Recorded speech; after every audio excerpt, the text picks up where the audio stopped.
नमस्कार साथियों, स्वागत है आप सभी की हमारे इस यूट्यूब चैनल पे। दोस्तों, आज हम बात करने वाले हैं क्लास 10 का काफ़ी इंपॉर्टेंट साइंस का सब्जेक्टिव क्वेश्चन आंसर के बारे में, जो कि आपके मैट्रिक बोर्ड परीक्षा के लिए काफ़ी महत्वपूर्ण साबित होगा। तो अगर आप मैट्रिक बोर्ड परीक्षा देने वाले हैं तो इस वीडियो को बिना स्किप किए हुए एक बार शुरू से अंत तक जरूर देखिएगा, क्योंकि इस वीडियो में जो भी क्वेश्चन लाया गया है वो सभी का सभी आपके गेस किए गए क्वेश्चन हैं और साथ ही साथ आपको सिंपल एवं साधारण लैंग्वेज में बताया गया, क्योंकि सब्जेक्टिव क्वेश्चन अगर आप बोर्ड एग्जाम में अपना लैंग्वेज में आंसर नहीं दीजिएगा तो आपका मार्क्स कम आएगा। ठीक है, मार्क्स अच्छा लाने के लिए अगर आपको अच्छा मार्क्स लाना है बोर्ड एग्जाम में तो आपको कोई भी सब्जेक्टिव क्वेश्चन को अपना लैंग्वेज में, सिंपल लैंग्वेज में सटीक आंसर देना होगा ताकि आपका मार्क्स अच्छा है। तो उसी के बारे में हम बात करने वाले हैं कि आप किस प्रकार से सब्जेक्टिव क्वेश्चन को आंसर दीजिएगा। अब बात किया जाए तो ये साइंस का क्रैश कोर्स स्टार्ट किया गया है, जिसका PDF आपको टेलीग्राम ग्रुप में प्रोवाइड किया जाएगा। तो अगर आप ज्वाइन नहीं किए हैं पाई क्लासेस टेलीग्राम ग्रुप को तो आप ज्वाइन हो जाइएगा। लिंक आपको डिस्क्रिप्शन में दे दिया गया है, या फिर आप डायरेक्ट सर्च कर लीजिएगा टेलीग्राम ऐप पे, पाई क्लासेस सर्च करेगा आपको आ जाएगा, वहाँ से आप ज्वाइन हो सकते हैं।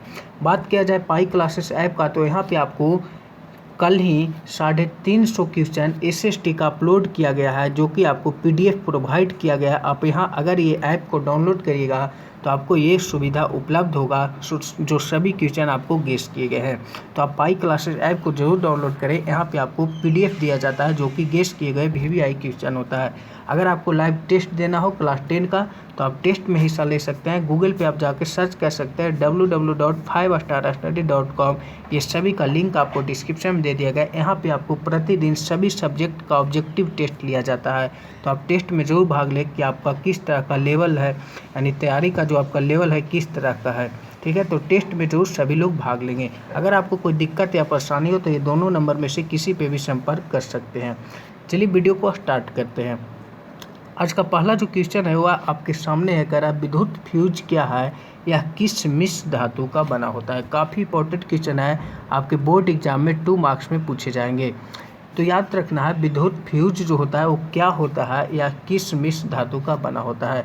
तो विद्युत फ्यूज आप देखते होंगे कि बोर्ड जो आपके घर में लगे हुए रहते हैं उसमें यूज किया जाता है। तो विद्युत परिपथों को सुरक्षा के लिए, यहाँ पे सुरक्षा नहीं लिखा गया, लिख लीजिएगा, आप मेंशन कर लीजिएगा।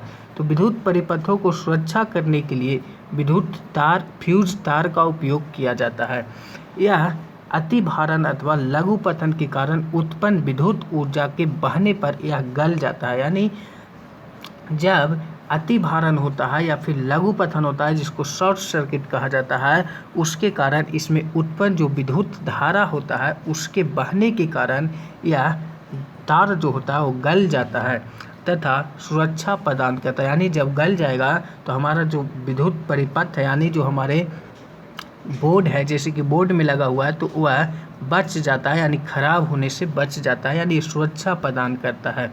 फ्यूज तार तांबे तथा टीन के मिश्र धातु से बना होता है। यहाँ से ऑब्जेक्टिव आपको मिलेंगे कि फ्यूज तार जो होते हैं वो किस मिश्र धातु का बना होता है। तो फ्यूज तार जो होते हैं वो तांबे और टीन की मिश्र धातु का बना होता है। MCQ यहाँ से आएगा, आप इसे भी याद रखिएगा। तो उम्मीद करता हूँ आप समझ गए होंगे। इसे आप अपना लैंग्वेज में लिख सकते हैं, जहाँ आपको लगता है कि हम अपना, आप जहाँ से आपको मॉडिफाई करना है मॉडिफाई कर सकते हैं, लेकिन इसका जो सेंस होना चाहिए यही होना चाहिए जो हम बता रहे हैं। ठीक है, चलिए ठीक है, उम्मीद करता हूँ आप समझ गए होंगे। अगले क्वेश्चन की ओर चलते हैं। अगला जो क्वेश्चन है आज का हुआ है, मेंडलीफ ने तत्वों का वर्गीकरण किस आधार पे किया। आपको MCQ में भी यहाँ से आएगा और सब्जेक्टिव में भी 2 मार्क्स में पूछ देता है कभी कभी, क्योंकि बिहार बोर्ड है। मेंडलीफ ने और तत्वों का वर्गीकरण जो था किस आधार पर किया था, आपको शॉर्ट में पूछेगा MCQ में भी। तो मेंडलीफ ने अपनी सारणी में तत्वों को उनके मूल गुणधर्म, परमाणु द्रव्यमान तथा रासायनिक गुणधर्म में समानता के आधार पर व्यवस्थित किया था। यानी मेंडलीफ ने अपनी जो सारणी बनाए थे उसमें तत्वों को सजाने का जो तरीका था वो मूल गुणधर्म था, परमाणु द्रव्यमान एवं रासायनिक गुणधर्म में समानता के आधार पर व्यवस्थित किया गया, यानी सजाया गया। तो उम्मीद करता हूँ आप समझ गए होंगे। यहाँ से आपको 2 मार्क्स में पूछ देगा या फिर MCQ में तो पक्का आ ही जाता है, ठीक है। तो इसे आप याद रखिएगा। चलिए अगले प्रश्न की ओर चलते हैं। अगर आपको कोई दिक्कत या परेशानी हो तो कमेंट सेक्शन में पूछ सकते हैं या फिर डायरेक्ट आप व्हाट्सएप पे भी मैसेज कर सकते हैं।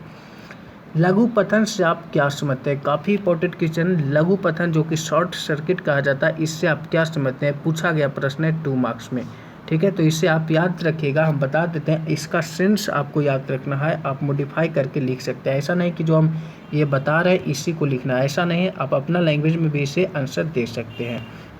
तो किसी कारण से जब जीवित तार उदासीन तार एक दूसरे से सट जाते हैं तो लघु पतन की स्थिति उत्पन्न होती है। यानी आप देखते होंगे कि 3 गो तार जो है, अगर ये दोनों सट गया तो यहाँ पे शॉर्ट सर्किट उत्पन्न हो जाता है। इसी को हम लोग लघु पतन कहते हैं, शॉर्ट सर्किट। इस परिस्थिति में प्रतिरोध शून्य हो जाता है। यहाँ यानी आपके घर में देखिएगा, मान लीजिए 3 गो तार है तो यहाँ पे दोनों जब सट जाएगा तो ये लघु पतन की स्थिति हो जाता है। यानी इसको लघु पतन कहा जाता है, इंग्लिश में शॉर्ट सर्किट कहते हैं। लेकिन यहाँ पे जो R का मान होगा यानी प्रतिरोध का जो मान होगा वह शून्य होता है। कितना होता है? तो शून्य होता है। MCQ में आया हुआ प्रश्न है कि जब शॉर्ट सर्किट होता है, विद्युत मान लिया जाए कि जब शॉर्ट सर्किट आपके घरों में हो रहा है तो उस समय पूछ देगा कि परिपथ में उस परिस्थिति में प्रतिरोध का मान कितना होगा? 0 होगा, 2 होगा, 4 होगा या इनमें से कोई नहीं। तो आपको याद होना चाहिए कि जब शॉर्ट सर्किट होता है तो प्रतिरोध का जो मान होता है, रेजिस्टेंस का जो मान होता है R का, वो 0 होता है और परिपथ में तीव्र धारा बहने लगता है। जब धारा प्रतिरोध का मान 0 हो जाएगा तो ऑटोमेटिक धारा का जो मान होगा वो तेजी हो जाएगा। अगर देखिए धारा का मान रोकता कौन है? तो प्रतिरोध। तो प्रतिरोध तो यहाँ पे 0 है तो ऑटोमेटिक धारा का मान तेजी हो जाएगा।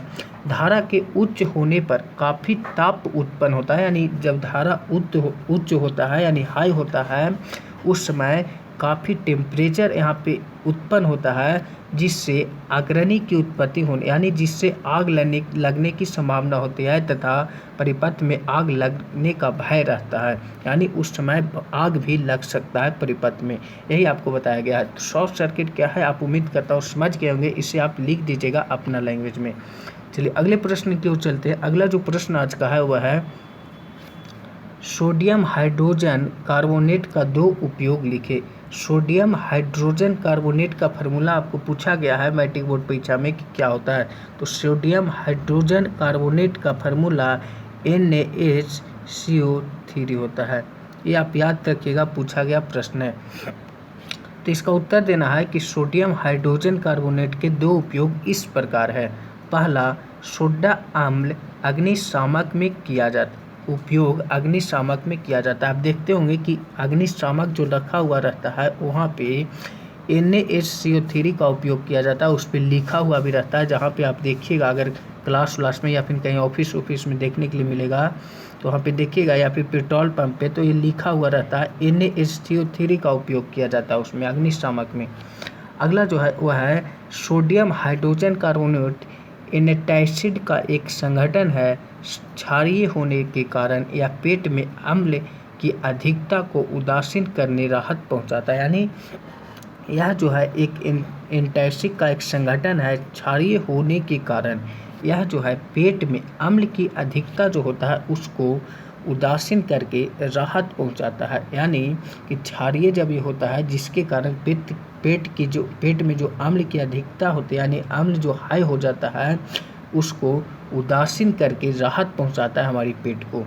इसका 2 उपयोग किया जाता है। पहला आप जानते हैं कि अग्निशामक में किया जाता है और दूसरा हमारे पेट में अम्ल की जो हाई मैक्सिमम हो जाता है यानी पेट में अम्ल की जो अधिकता होती है उसको उदासीन करके राहत पहुंचाना भी इसका ही काम है। यानी सोडियम हाइड्रोकार्बोनेट को ही यूज किया जाता है। उम्मीद करता हूँ आप समझ गए होंगे। अगला क्वेश्चन जो आज का है वह है साइटोकाइनिन के प्रमुख कार्य की चर्चा करें। साइटोकाइनिन के प्रमुख कार्य की चर्चा करें। देखिए आपको बता दें कि साइंस का यानी फिजिक्स का आपको गेस किया गया क्वेश्चन कम से कम 350 क्वेश्चन आपको प्रोवाइड किए जाएंगे, जो कि टेलीग्राम या फिर व्हाट्सएप ग्रुप में आपको सेंड किया जाएगा। तो आप ज्वाइन नहीं हुए तो ज्वाइन हो जाइए टेलीग्राम ग्रुप में या फिर आपको पाई क्लासेस ऐप पे ही अपलोड किया जाएगा। तो आप सभी से ज्वाइन हो जाइए ताकि आपको इसका फ़ायदा मिल सके। कल या परसों तक इसका अपलोड कर दिया जाएगा, ठीक है। इस पे कार्य किया जा रहा है। तो साइटोकाइनिन के प्रमुख कार्य की चर्चा करें तो आप याद रखिएगा, साइटोकाइनिन एक पादप हार्मोन है जिसके प्रमुख कार्य इस प्रकार है। पहला जो है वो कोशिका द्रव का विभाजन, ये आपको बायो का क्वेश्चन है, ठीक है। दूसरा जो इसका कार्य है वह है बीज की प्रस्तुति को खत्म कर उसकी अंकुरन को प्रोत्साहित करना, यानी इसका दूसरा जो कार्य है वह है बीज की प्रस्तुति को खत्म कर उसकी अंकुरन को प्रोत्साहित करना। तीसरा इसका कार्य है पौधों की पत्तियों को अधिक समय तक हरी एवं ताज़ी बनाए रखना। यहाँ से पूछा गया प्रश्न है तीसरा ऑप्शन से ही कि पौधों की पत्तियों को अधिक समय तक हरा एवं ताज़ा बनाने रखना किसका कार्य है, तो साइटोकाइनिन के कारण पौधों की जो पत्तियां होता है वह अधिक समय तक हरा एवं ताज़ा दिखाई देता है। अगला जो इसका कार्य है वह है पत्तियों में जीर्णता को रोकता, यानी पत्तियों में जो जीर्णता होता है उसको रोकना भी साइटोकाइनिन के ही कार्य है। ये चारों कार्य आपको याद रखना है, एमसीक्यू में भी पूछ सकता है यहाँ से, या फिर 2 मार्क्स में पूछे जाते हैं। आप याद रखिएगा, चारों कोई भी आपको पूछ सकता है। ये आपको एमसीक्यू में 3 नंबर वाला आपको एमसीक्यू में पूछा गया प्रश्न है, ठीक है। तो इसे आप खास करके याद रखिएगा क्योंकि आगे भी पूछ सकता है एमसीक्यू में। चलिए अगले प्रश्न की ओर चलते हैं। तो आज का जो क्लास था यहीं तक है। अगर आपको कोई दिक्कत या परेशानी हो तो कमेंट सेक्शन में पूछ सकते हैं या फिर डायरेक्ट मेरा व्हाट्सएप पे भी पूछ सकते हैं, ठीक है, अगर आपको कोई दिक्कत हो तो चलिए आज का क्लास यहीं तक, फिर मिलते हैं नेक्स्ट क्लास में। आप टेलीग्राम ग्रुप में जरूर ज्वाइन होइएगा, वहाँ पे आपको प्रोवाइड किया जाएगा जो भी VVI PDF होता है आपको टेलीग्राम में ही प्रोवाइड किए जाएंगे। तो आप टेलीग्राम को मिस नहीं करिएगा, वहाँ पे आपको कल ही 350 plus MCQ objective question guess किए गए मिलेंगे। तो आप टेलीग्राम जरूर ज्वाइन हुए, ठीक है। आज का क्लास यहीं तक, फिर मिलेंगे नेक्स्ट क्लास में।